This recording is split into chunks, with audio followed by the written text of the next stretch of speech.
All right, we are back. We're back, our dear listeners, for a very special episode. We have returned from break, and we're here to bless y'all's ears once again. Yes, we are back. We are doing our Andor season 2 reviews. I believe this is the final season, if correct.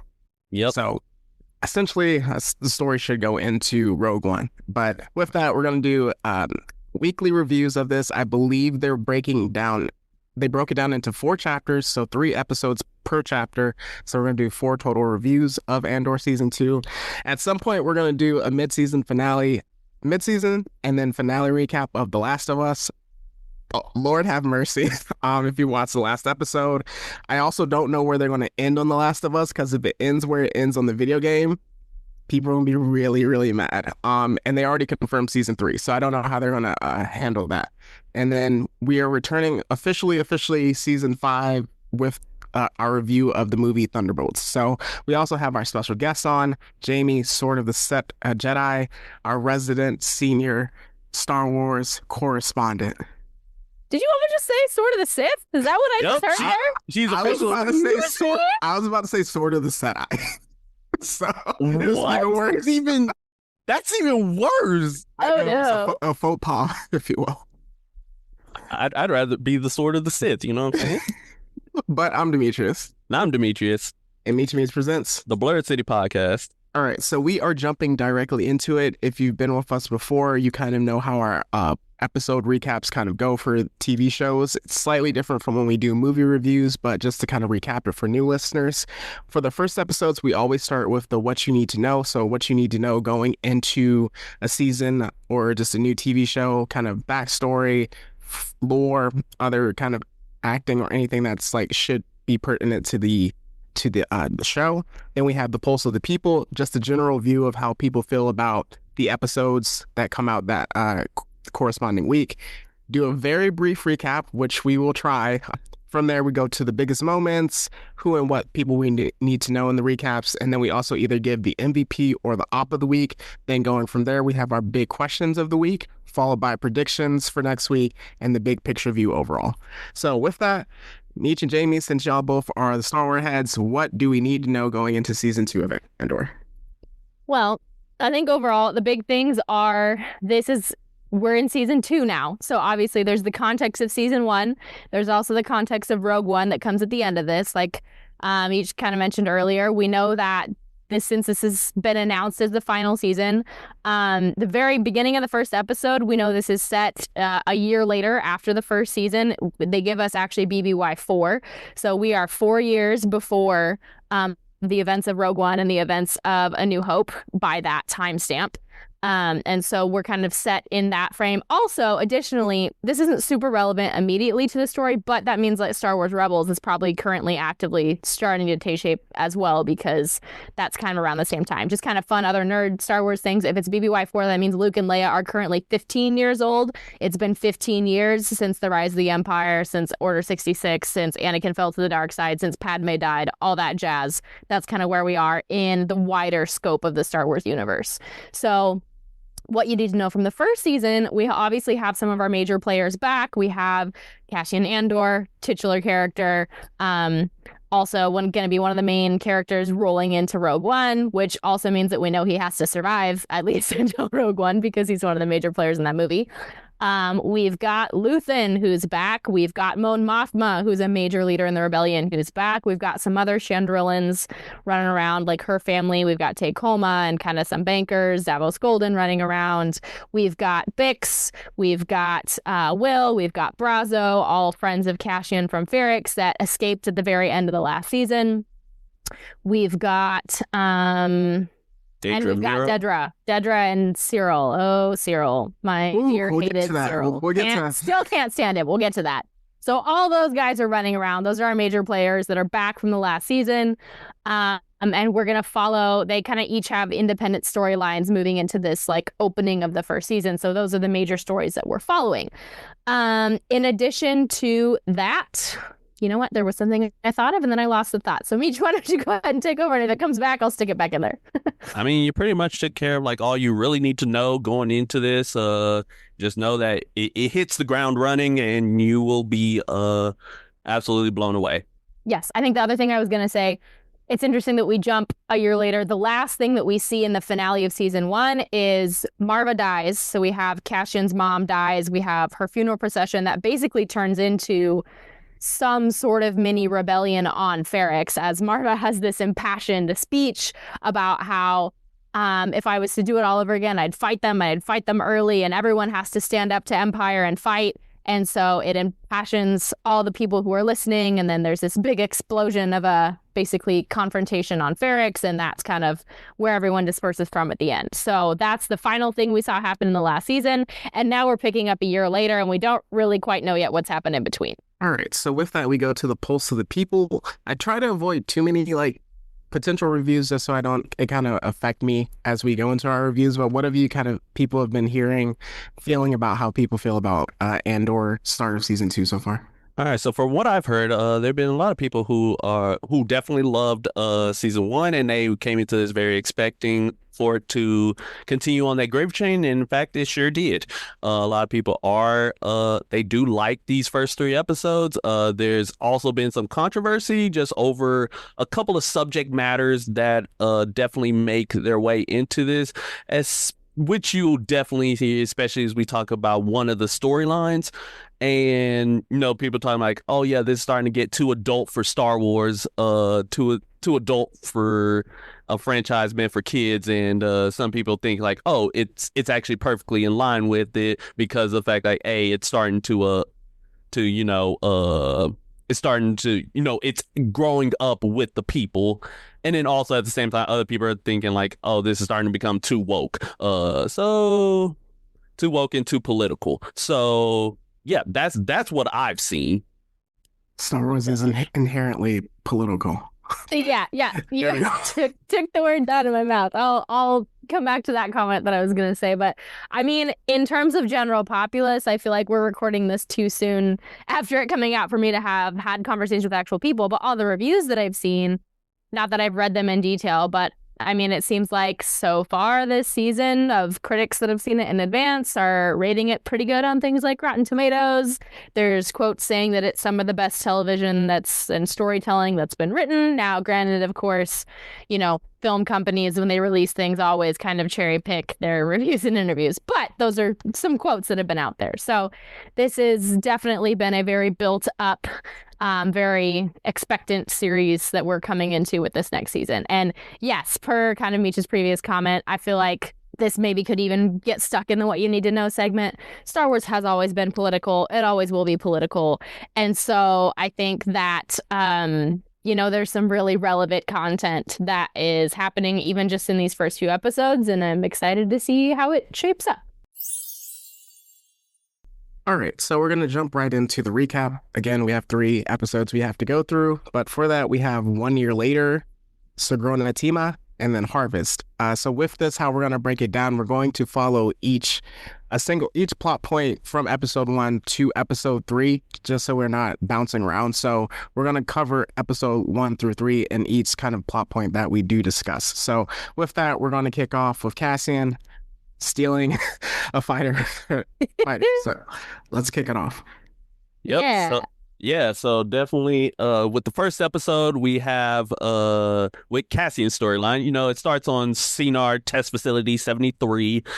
He's basically infiltrated as a Imperial test pilot, wanted to pilot the prototype TIE Avenger, which was actually the TIE 80 starfighter from Legends. But he manages to talk with one of the engineers. Her name's Nia or Naya. I don't know how you pronounce it, but she convinces. Basically, like, they have a conversation, essentially, like, how she's, like, hey, she gave him everything needed, but she's very nervous, it's like, hey, what if I get caught? She's scared because she's had fun at the testing facility, and she's afraid of change, she's afraid of dying, but he's, like, comforting her. It's like, hey, all you've done, like, all your courage, it's keeping you awake now. And it's like, yeah, and she's like, hey, will the rebellion be worth it? Will my death be worth it? And it's like, yeah, it would. After that, we get to the part where he tries to fly it, but unfortunately, he don't know how to fly that thing and is crashing about everywhere. Of course, stormtroopers and a range trooper decides to pull up, nearly blow him to sky high, but fortunately, he manages to figure everything out, escapes the planet, and unfortunately, because of the fact that he couldn't fly, he decides to go off to another planet to a drop-off point to meet up with Porco, where he gets ambushed by a bunch of other rebels, if you will. A bunch of other rebels who are pretty much stranded. Turns out they're part of the Maya Pei Brigade, which was mentioned by Saw Gerrera. And so essentially, like they're like, hey, he's actually an Imperial. Let's go ahead, let's get this ship, let's figure out how to fly it. Their main pilot, Rika, she can't figure it out because it's a prototype. Come on now. It's a Cybertruck. Man, don't even get me started. But don't even get me started. So No. But yes, but all that aside, there's been major bickering going on between the two like leads of that rebellion cell. Their leader left for some reason. No. First, their initial leader, Yes, that's got killed. Oh, geez. Supposedly, there's debate over whether she's actually dead. We don't really know. Nobody's in charge. It's chaos. These guys are incompetent. That's basically the picture we got. That's what I was like referencing. one of them's because one of their brothers, like he decided to like take charge, but then he left and supposedly go find survivors. And everything's all pandemonium. Folks is like Cassian is like he's planting seeds of doubt in people, and with a little bit of extra nudging and instigation, Hall of Fame, he causes the two groups to eventually like have a mini civil war right then and there. He gets taken by one group that goes to one of Cassian's like old ships, while the other group is with the new ship, and they're at a stalemate because like, oh yeah, the Cassian crew, we got the food and the pilot, but y'all got the ship, and then it starts becoming a whole affair of them trying to kill each other before it eventually ends with a game of rock paper scissors. Space rock. It almost seems like it's more like rock, paper, scissors, lizard, Spock, honestly, is more what it looks like. But, it's basically the same thing, but I have a question. This would be the big question, but I'm going to do it now before I forget. Okay. Are y'all playing rock, paper, scissors for your lives? Because I'm not doing it. That is crazy. As crazy levels of... Man, I am not playing that. No, I'm not sure. But here's the thing. It really tracks with the maturity level of these characters as we have met. Like, when we say they're incompetent, like, you know what? It tracks. It tracks that's how they would solve their problems. That's fair. And he manages to escape them with the help of a beast, manages to get onto his ship and fly off, and it turns out the planet he was on was good old Yavin 4, which for me raises a bunch of questions because of the fact, like, hey, if it's Yavin 4 during 4 BBY, shouldn't it be the hub of the rebellion, or like a part, or like somewhere in that case? Well, the thing is, we know that it is by the time of Rogue One, but when does it happen? We don't know. We just know we're on Yavin 4. Or if even that is like, hey, if it is a hub, or it's certainly becoming established, why couldn't those people just walk a few clicks to the base? I guess because idiots. So yeah, they got what they deserved. And then it's just him being like on the ship, and he's swirling around in space. He did some things, and then he ends up hearing about a certain thing that's happening on a planet of his, which will lead us into the next storyline. Yes. So the next storyline that we have introduced and that we'll follow is the storyline of Bix, Brazo, and Will, which are the 3 compatriots of Cassian that escaped from Ferrix when this like rebellion situation was exploding at Marva's funeral. So when we first meet these characters during this show, and B, of course, the droid is with them also, we see they're in this sort of temporary housing situation in the middle of some wheat fields, and then it turns out that they are essentially, they're called toolies is what they call themselves. They're essentially migrant workers is what they're kind of functioning undocumented. as.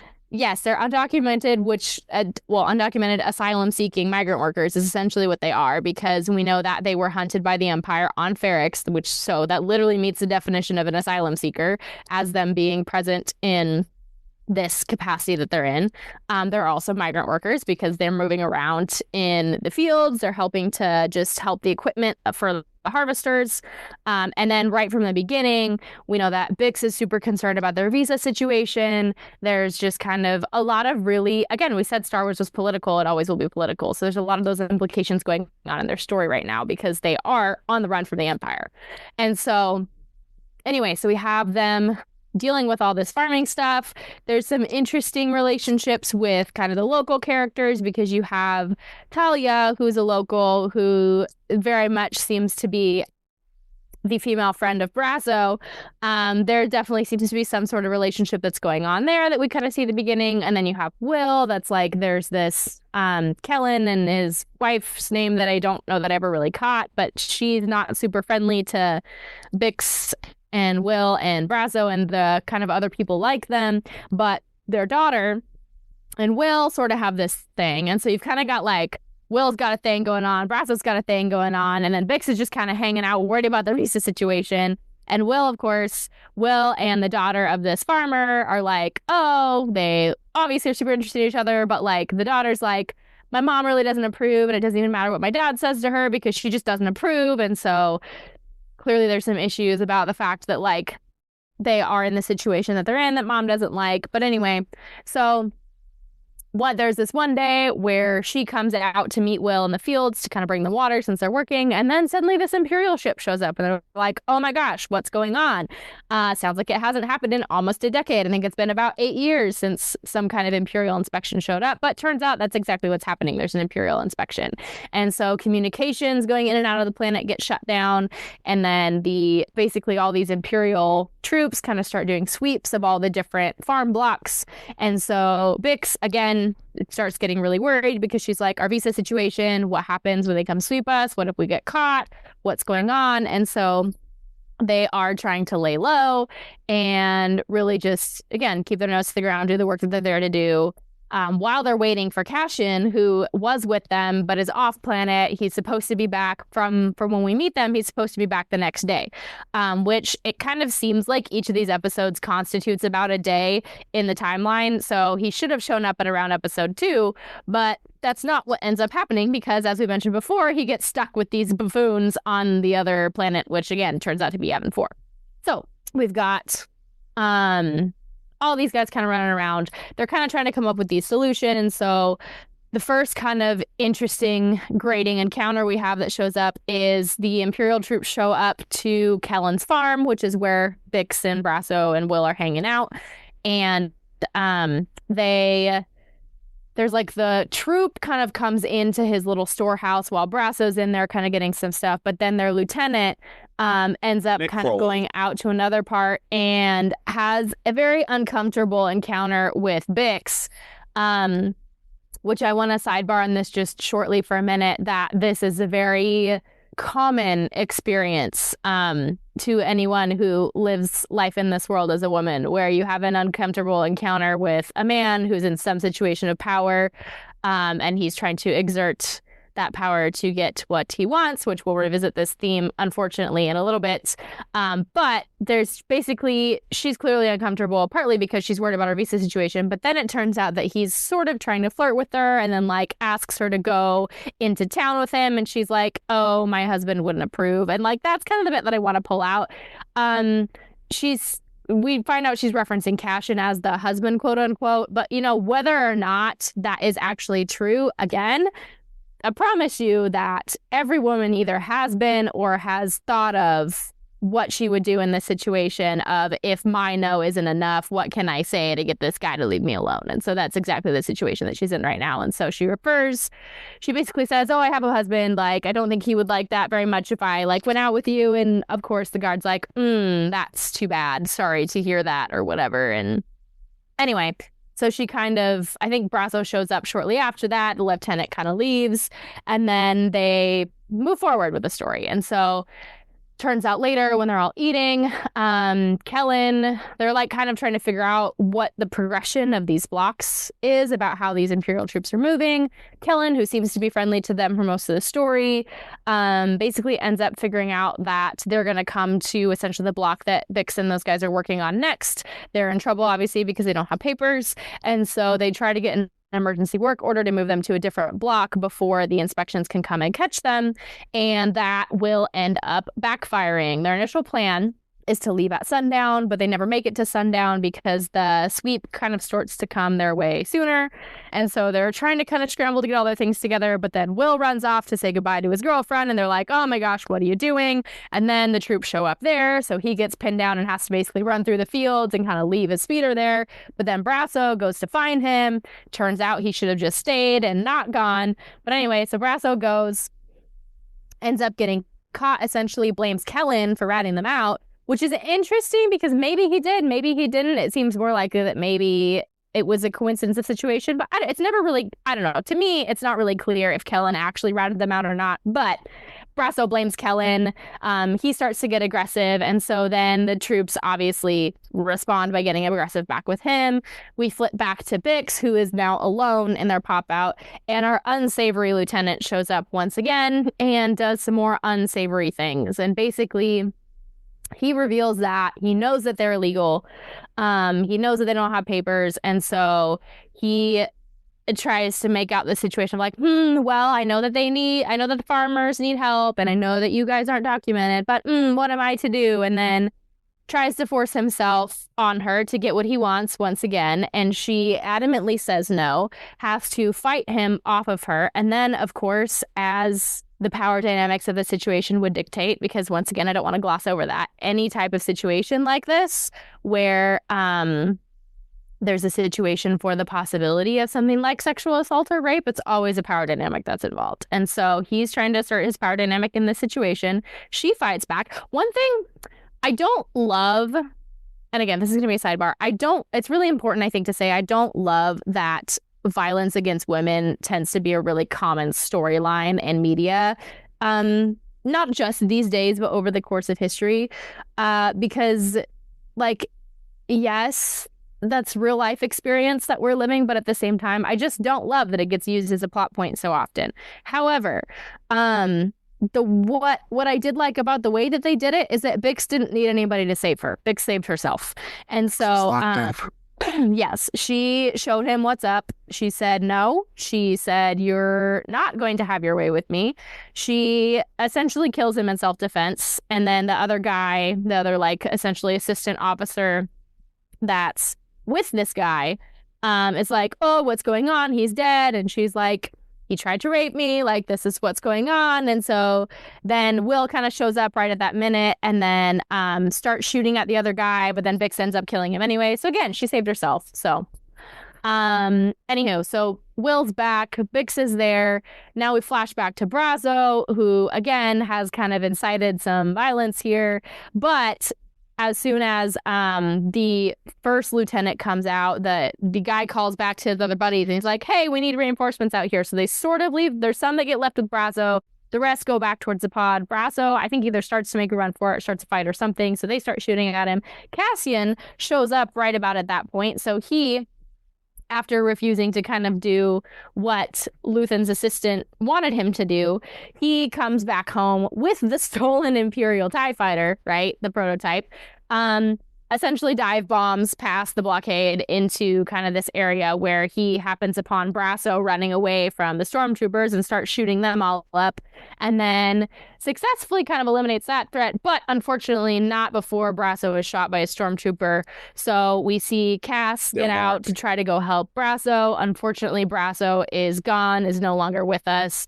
Cass takes a minute to mourn him while Bix is like, oh my gosh, it has to be Cass. So Bix and Will start running for Cass.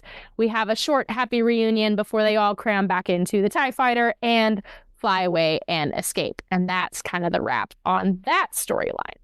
All right. So before we... Oh, go ahead. Oh, no, go ahead.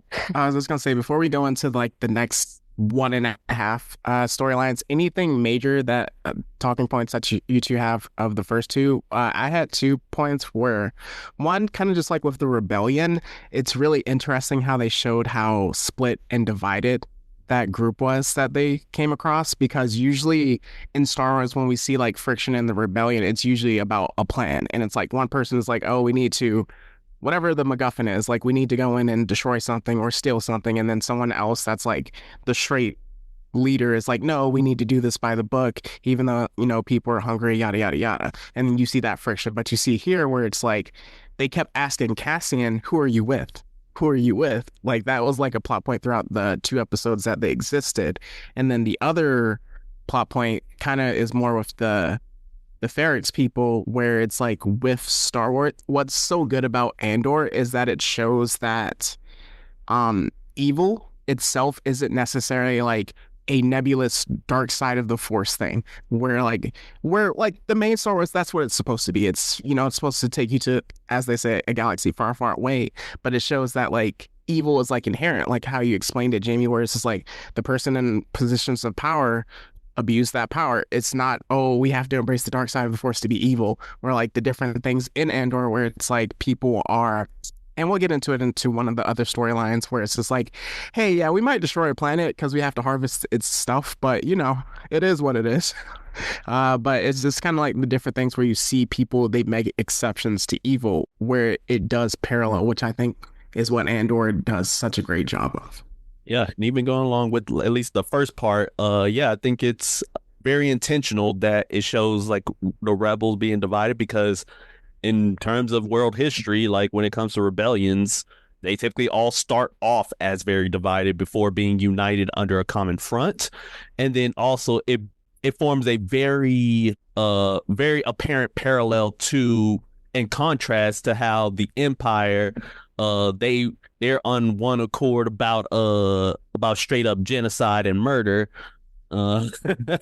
especially over some coffee and tea and crumpets. But we're not gonna get into that just yet until I don't even know if you want to tackle that storyline or the last storyline, but That's a good point. Let's do that one last.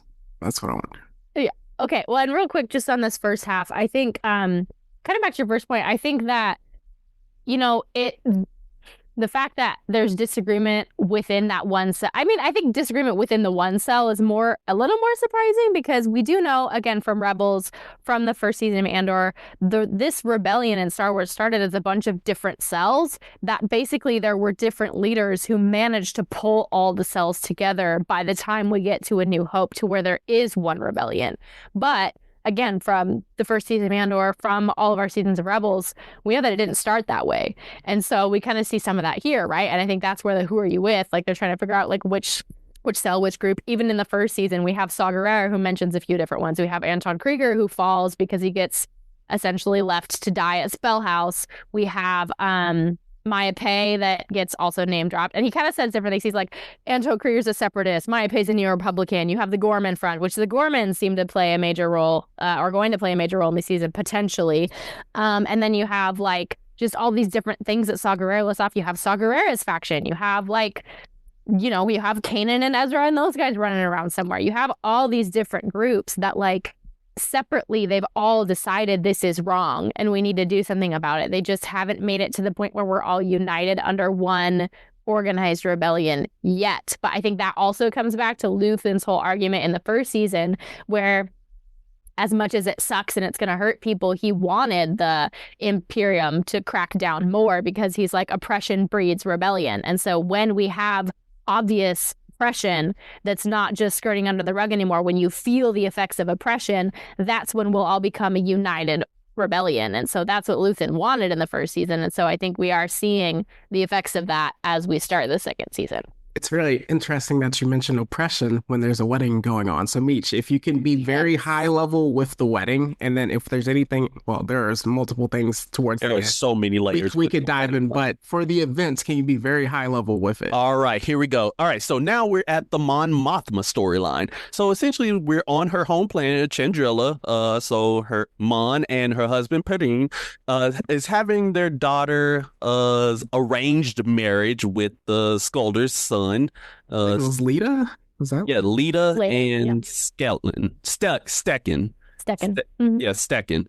So if you remember, this was all part of the plot that Mon Mothma, like there was 400,000 missing credits that Mon Mothma was using to fund the rebellion, and she needed the funds, to be deposited back, or else folks would start, particularly the Empire, would start asking questions. And to do so, they end up going with her best friend, Takoma's associate, Davos Skulden, who agrees to give them the off the books funding in exchange for her giving her introducing her daughter to their son.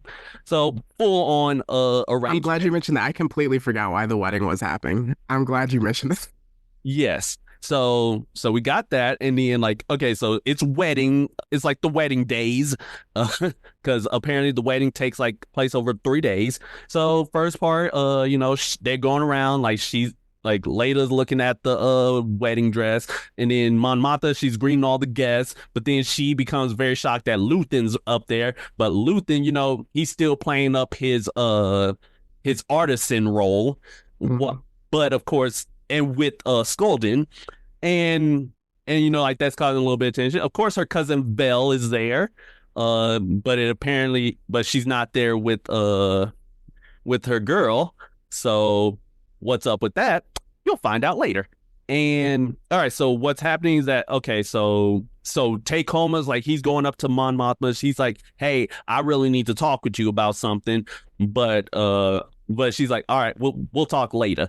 And I'm just gonna cut to the chase. The real reason that they needed to talk is because of the fact that, hey, they did all of these things, but Takoma's like, firstly, he's on the outs with his wife. It looked like they separated, and Mon Mothma didn't even know about it, which means her ear is no longer on the ground to Chandrila, and instead to the rebellion. We're just gonna walk right. I'm good past if you that. keep going, brothers. All right, so we got that. So essentially, like, he's like, hey, all my business ventures are failing too, and hey, I know you guys are doing something shady, so hey, I may sell you out to the Empire unless I get some of that cheddar. And of course, we got Luthen and Clea, his assistant. She's basically like telling, like, hey, we're not getting much communications here. It's impossible for it to be hidden. And also, like, hey, Andor escaped, but we lost communication with him for a while. And Luthen's like, hey, keep going. It's like, I'm gonna need to be on I'm gonna be back on Coruscant to the shop in order to get the transmissions.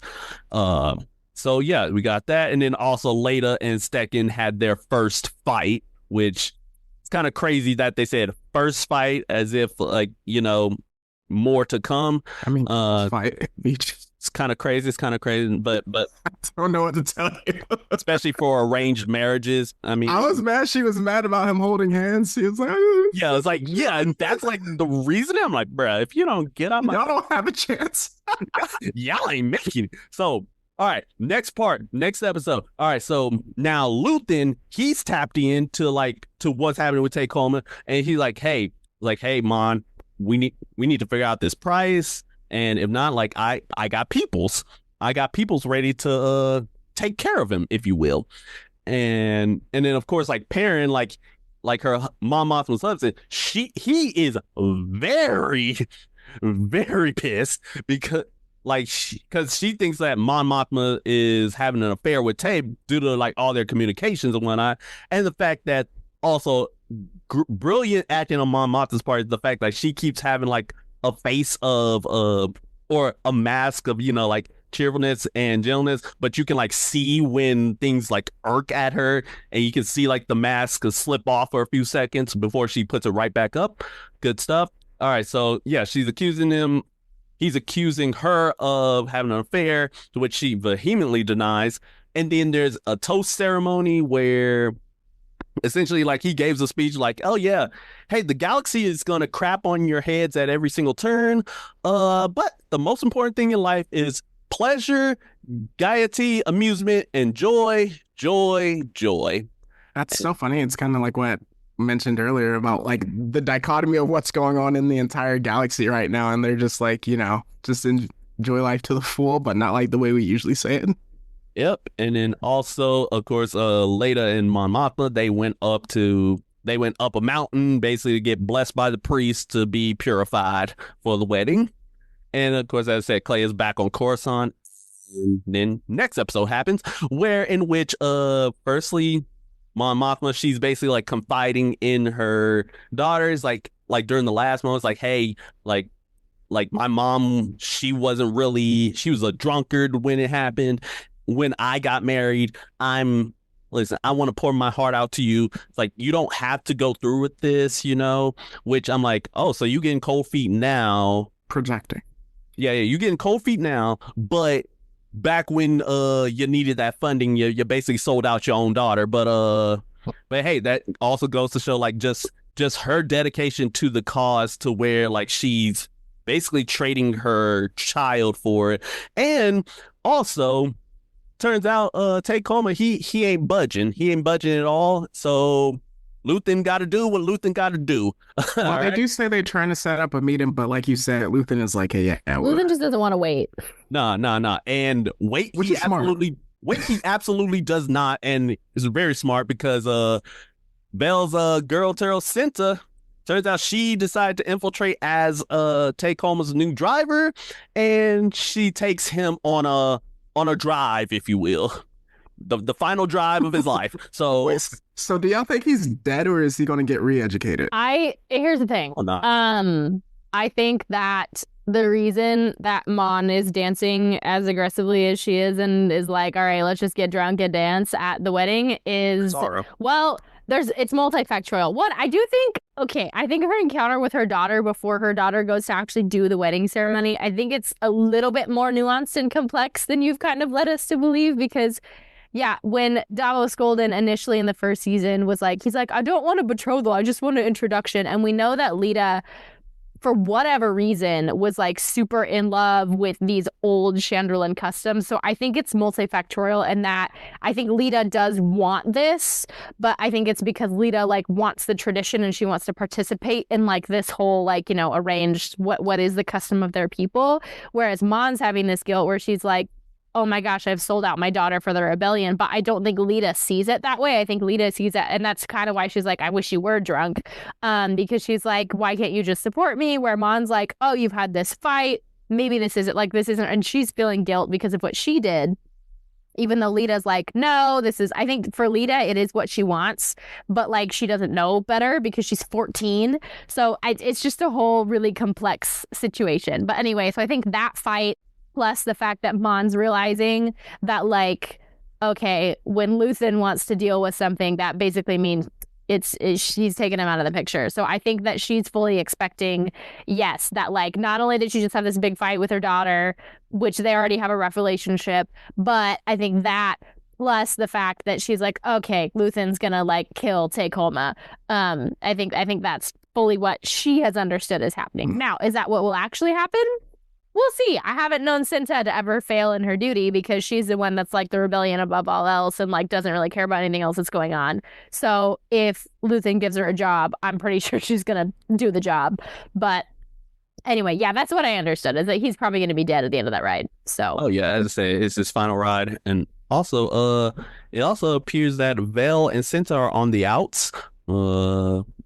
Like, it also looks like they're on the outs. And then, as I said, Leda and Stecken, they're married now. And also, the Rakata, second mention. So, hey, Kotor There's for really? life. Okay, I'll wait until we do kind of like okay. I guess while we're talking about it, there's just some really interesting things from this Chandrilla storyline. First of all, I mentioned, I think the last time we did a review of Andor, that I really wanted to see, like, I was more curious about what are these Chandrilla customs? Like, and it's like, so I'm really excited that we got to have these few episodes, because this is like exactly what I wanted out of this season. It's like, what is Chandrilla? Like, what are these customs that they keep mentioning in the first season? I think they really fleshed that out a lot. Also, I have to say, the wardrobing, the costuming, on that note, this is some of the best wardrobing that we've gotten since Padme as Queen Amidala in episode 1, and I am here for it. Fantastic. I thought that was really interesting. Erskine, Mon Mothma's personal assistant, we find out that he has a Chandrillan father, a Gorman mother, and he was born on Naboo. Now, some interesting things about that. One, it seemed to pique Luthen's interest when he mentioned he was born on Naboo, which goes back to our theory I think we mentioned last time that Luthen may or may not be from Naboo.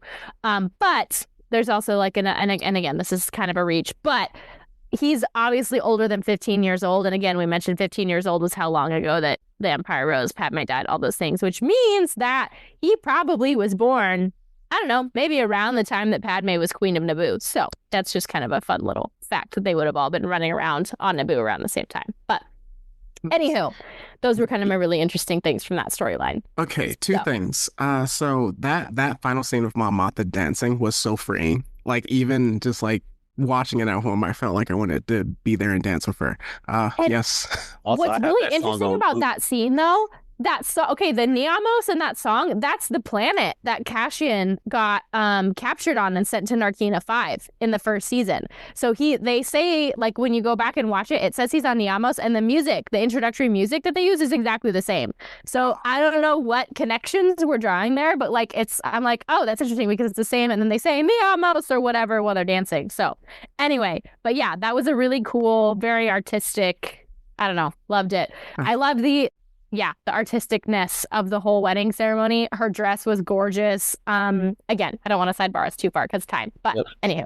All right, so number 2, there was a big trade in the NFL draft, so we will be speeding this along.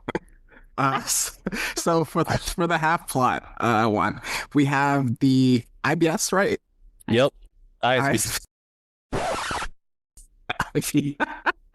That's it. Not irritable bowel syndrome.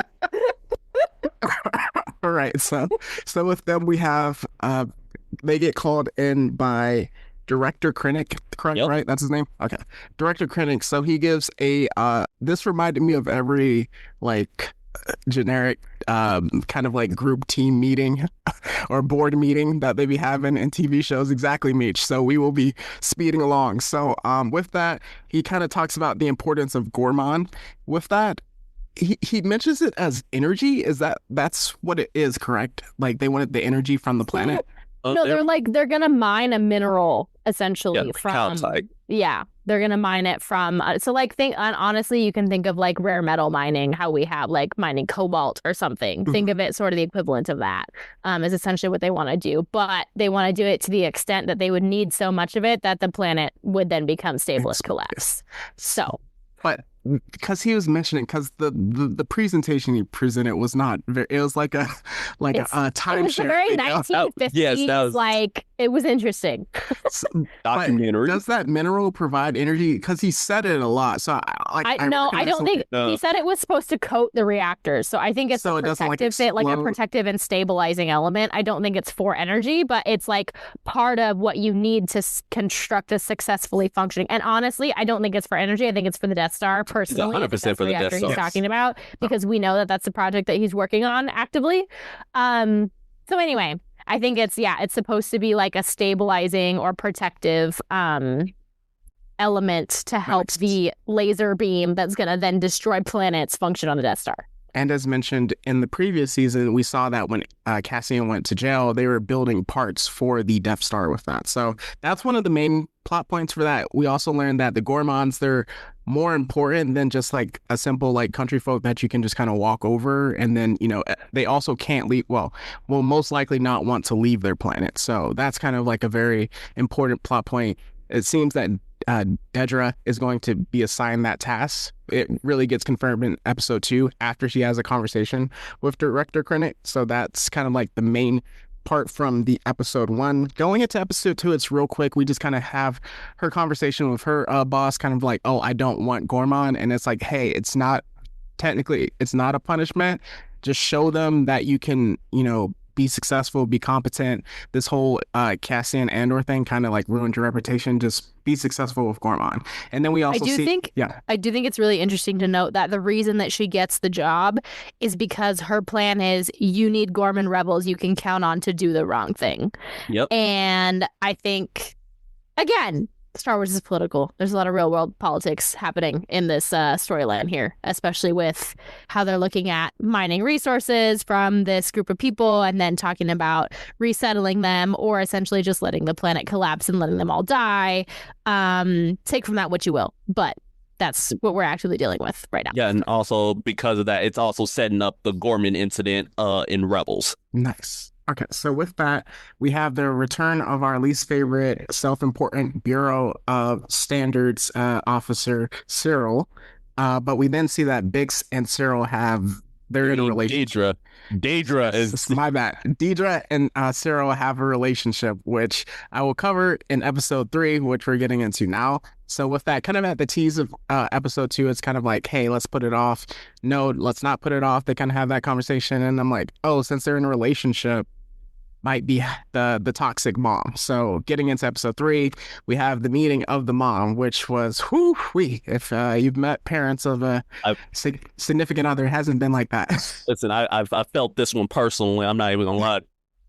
So with that, you just kind of see the stressful scene of it. You see how Cyril has been damaged by his mother, like every incel, in some capacities. But with that, then he kind of like, he rushes away, kind of a big baby. He's on the bed, throwing a temper tantrum in a sense. But Dedra, this is what I texted you, Meech, about Simp City might be back.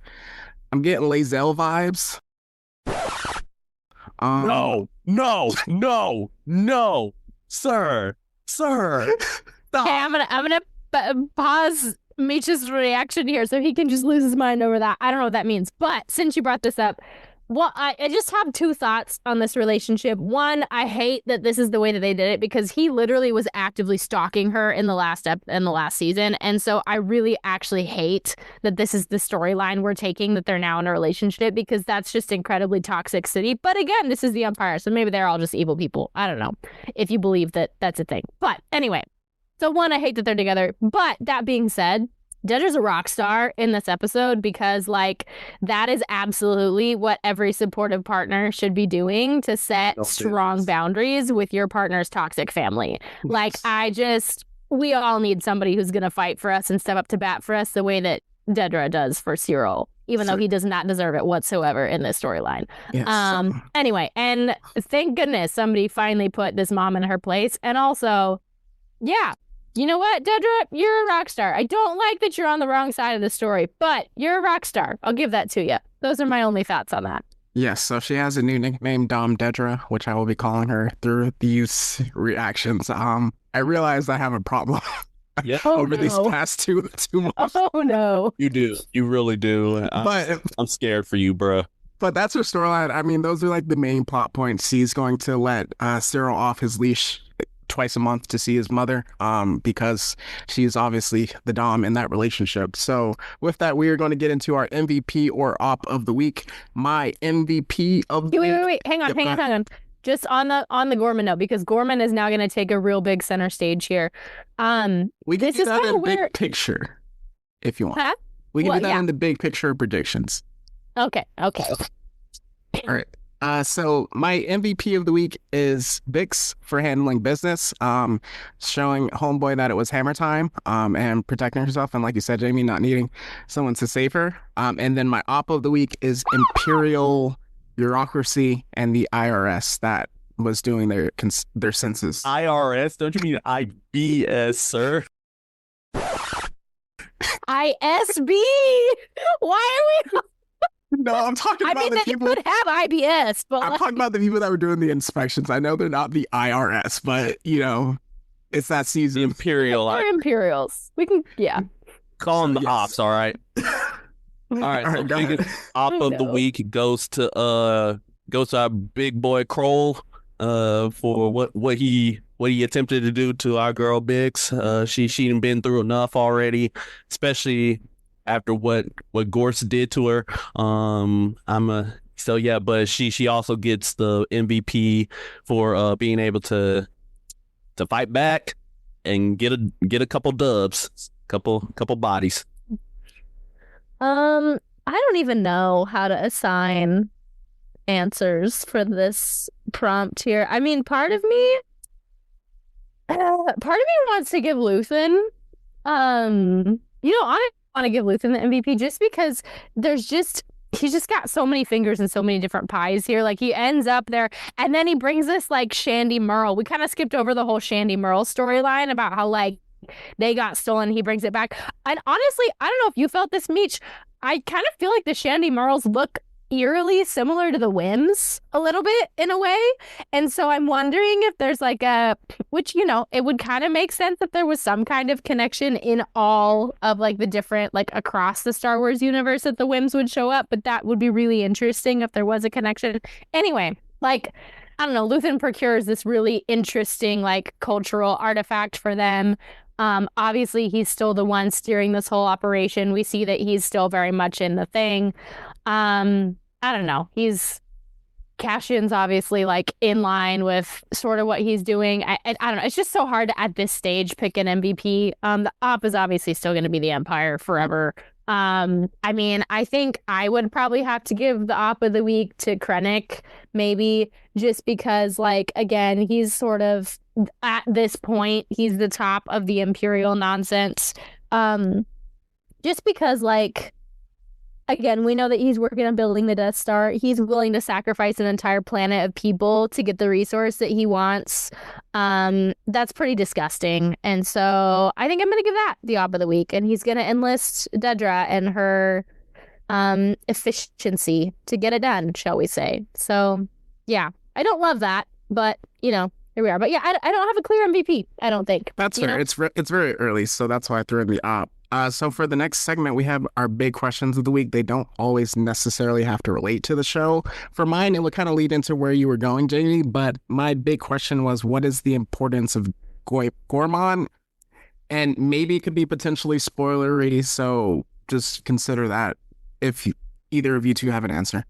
Well, I don't necessarily have an answer. It's just, I think that the Gorman arc specifically makes a lot of what Mon Mothma's doing in the first season more relevant, because there's multiple instances, like there's the dinner that Perrin has with all of his friends or whatever, where Mon Mothma kind of drops a little tidbit like, oh, this person that you love and think is so interesting, they just cut off the shipping lanes to Gorman. Do you think that our Gorman friends like think that that's funny?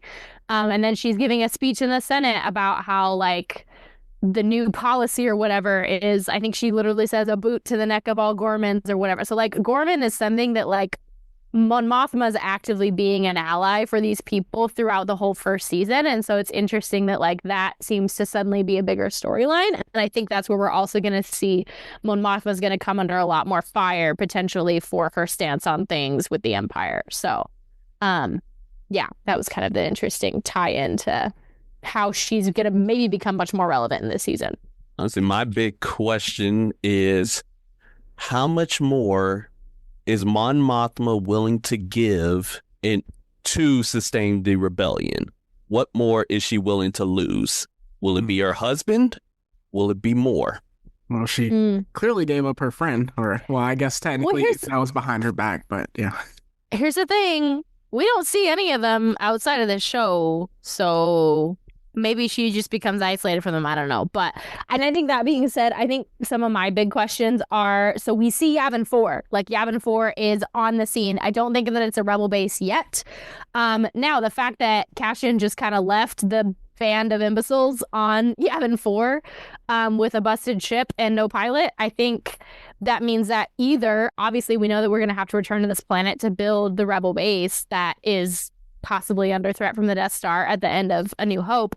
So I guess my question with that is, at what point is this going to become the major rebel base? Are we going to have to go back and deal with those guys first, or are all those creatures going to kill them first before we get there? And then, what's that process going to be? How is all this going to take shape? Because again, we are still 4 years out from all the events of Rogue One, and that's supposed to kind of bridge the gap here. So I'm curious when all that's going to take shape.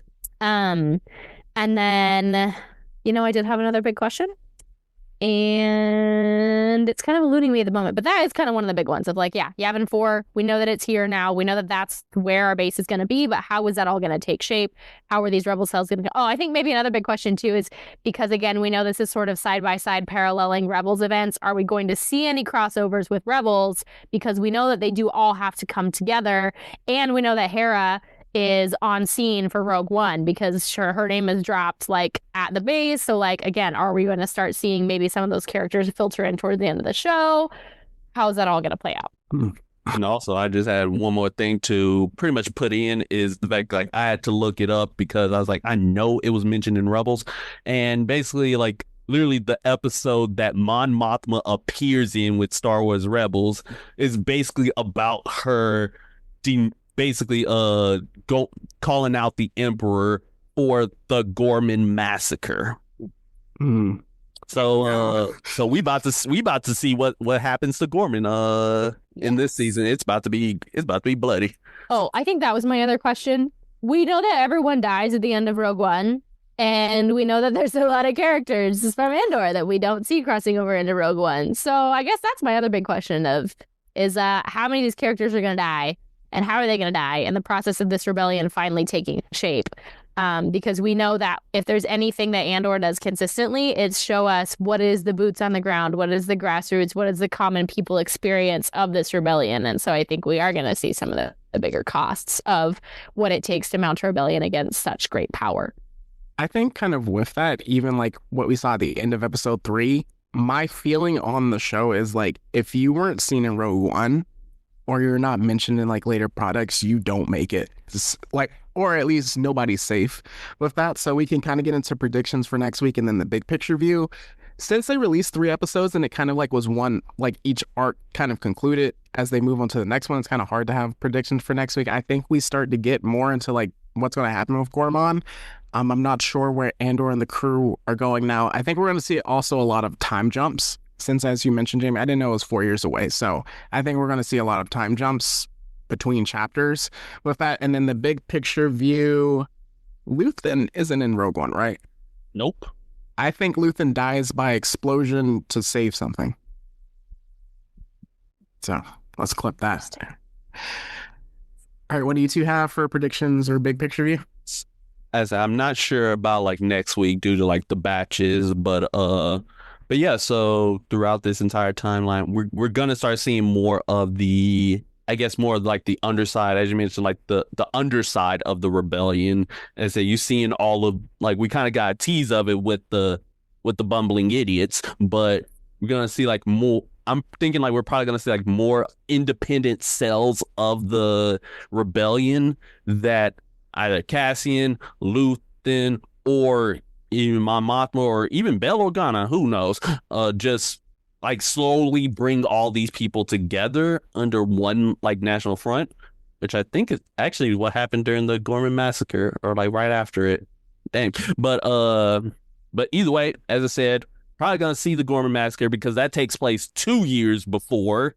So 2 years like right after this. So it's gonna take at least 2 years before we get to a whole massacre of the people. Curious as to see like if Daedra's going to actually like devote her full time to this or continue on her Axis mission, or she's gonna like wait, hold on.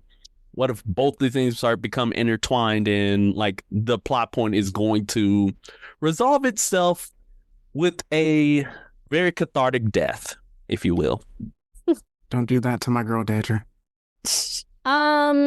Yeah, I think as far as predictions, well, okay, the one thing I keep thinking of is I don't know what the specific relationship of Cassian and Bix is right now, but we know that by the time we get to Rogue One, he's unattached and does end up attached to, why can I not?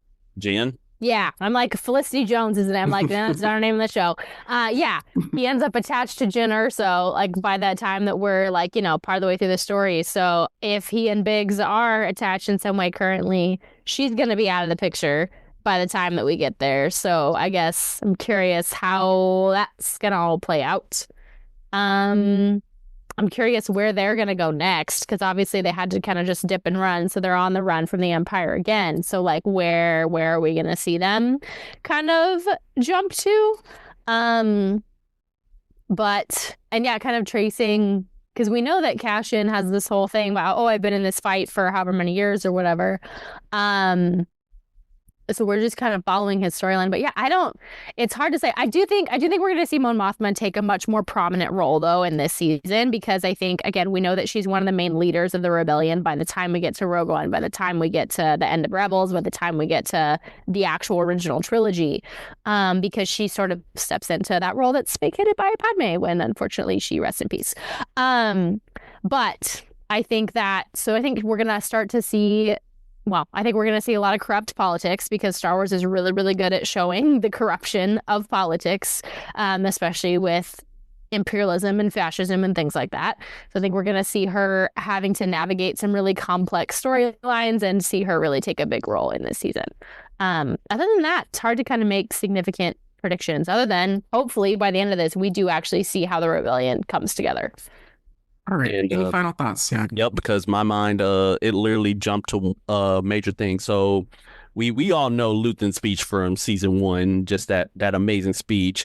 Yes.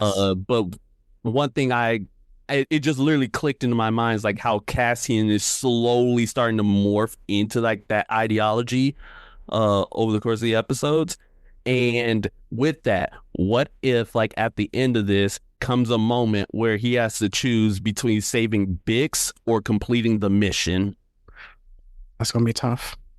We also saw that Bix is still traumatized from what happened to her, so that's going to be interesting. All right. My only other question, do you think we see Jen's dad at all? I know Mads Mikkelsen is a big actor. Okay. So. I had that thought when Krennic showed up, but I don't think so, because he doesn't get pulled back into it until Rogue One. And so I think like that was kind of my thought with this, for like, he's been out for a while now, because we know that he got out when Jyn was little. And so if Jyn and Cassian are around the same age, Galen's been out for a while, so he's hiding on some planet somewhere. Now, we do know that they had ties to Saw Gerrera. So I guess in the context of maybe we see that relationship take form, that's possible. But I don't see Galen Erso showing up. He might be name dropped, but I don't see him actually showing up on the show. Nice. All right. So with that, we are going to wrap up. Definitely happy to have you on, Jamie, as usual. We'll definitely have you on for the finale as well, hopefully. Andor just keeps cooking. So with that, a little bit more housekeeping. Just as a recap, we're going to be doing weekly recaps of Andor Season 2, at least in 3-episode blocks if they are dropping it in chapters, as I mentioned. We're going to do, again, mid-season, and then the finale of The Last of Us. Oh, my Lord. Oh my Lord. And then we are coming back fully for the Thunderbolts. So, Meech, can you hit us with the plug sign off so we can get to this NFL draft? Yep. All right. So for our Instagram, X formerly known as Twitter, and Threads, we're on the Blurred City 22. Like, comment, subscribe. Yeah, you already know all the information. All right. So we got our YouTube and Patreon, Blurred City Pod. You know what to do with the Patreon. Donate a little bit of cheddar. Come on, love us. We got ourselves a Discord linked in the Instagram page. You already know what to do. Go ahead, click that for us. We have our email address, blurredcity22@gmail.com. You know, submit episode suggestions, geek out, freak outs, your thoughts on Andor and whatever shows we are covering, or what's a show that you would like for us to cover. Go ahead, send us all that, and you already know what happens to hate mail. All right, I am also the Jedi Born on Mustafar on Instagram, TikTok, however long we got all of those. Yeah, that's me. Keep it going. All right, so for my individual author pages, we have my Instagram, that is Mitri_Dash. For my X/Twitter, that is at the Matt-16. If you're interested in my book, Phantom Reckoning, a most regular tale, that is available on Amazon, Barnes & Noble, and Kindle. Jamie, what do you got? I suppose if you really want to find me, you've heard this before because this is the same as previously, but you can find me on Instagram, JAYSCACH. It's pretty easy. There's not much. Well, mostly it's travel pictures at this point, but yeah. Yeah, and I think otherwise, I think we usually have some kind of words of wisdom sign off thing. So I guess that's the only other thought I have. I just think there's some really great quotes from this show. One of them from the first episode is from Cassian to Nia as he's reassuring her that this is the right decision. And he says, you'll never feel right unless you're doing what you can to stop them. And I think that we should all take that energy into our present situations that we're in, or Nice. wherever it's applicable. All right. So as we usually say, it's not goodbye forever. It's just goodbye for now. And that's the Blur City Podcast. See y'all later.